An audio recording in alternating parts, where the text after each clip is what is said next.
आप सभी दर्शकों का स्वागत है। मैं हूं आपके साथ मुबीना। ಹಿಂದೂ ಸಮಾಜದ ಹೋಳಿ ದೀಪಾವಳಿ ಒಳಗೆ ನಾವು ಪಾಲ್ಗೊಳ್ತೀವಿ. ನಮ್ಮೊಳಗೆ ಯಾವ ದ್ವೇಷದ ಭಾವನೆನೇ ಇಲ್ಲ. ಕೇವಲ ದ್ವೇಷದ ಭಾವನೆ ಹುಟ್ಟಿಸ್ತಾ ಇರೋದು ಧರ್ಮ ಕಡ್ಲಿಗೆ ವಿರುದ್ಧ ನಮ್ದು ಹೋರಾಟ.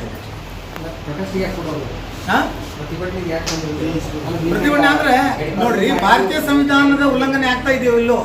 ಸಂವಿಧಾನ ನಿಶ್ಚಯದ 14 ಏನು ಹೇಳ್ತದೆ? ಎಲ್ಲ ನಾಗರಿಕರು ಸಮಾನರು. ಈಗ ನಾನು ಒಬ್ಬ ನಾಗರಿಕ ಹೌದು ಇಲ್ಲೋ ಈ ದೇಶದ ಪ್ರತಿಷ್ಠಿತ ಪ್ರಜೆ ನಾನು. ಈಗ ನನ್ನ ಮೇಲೆ 8 ಕೇಸ್ ಇರೋದ್ರಿಂದ ಜಿಲ್ಲಾಡಳಿತ ಇಲ್ಲಂದ್ರೆ ಉತ್ತರಿಸಬೇಕು.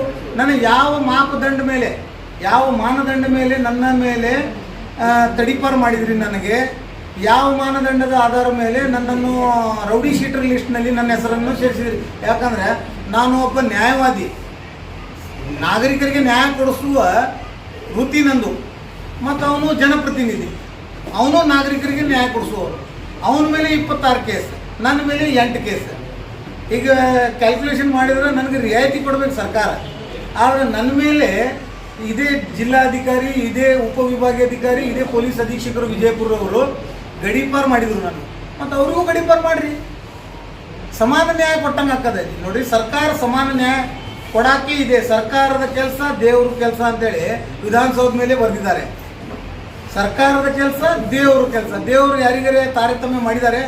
ಹಿಂದೂಗೂ ಅದೇ ನೀರು ಕೊಡ್ತಾ ಇದ್ದಾರೆ, ಅದೇ ಗಾಳಿ, ಅದೇ ಅನ್ನ.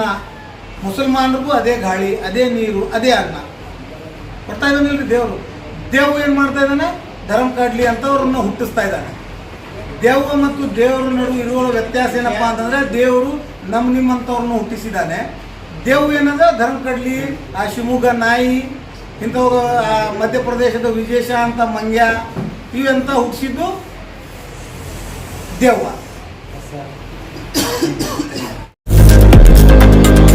लेटेस्ट न्यूज अपडेट्स के लिए YouTube एक्सप्रेस को सब्सक्राइब कीजिए, साथ में बेल आइकॉन को भी क्लिक कीजिए। साथ ही साथ लाइक, शेयर और कमेंट करना ना भूलिए।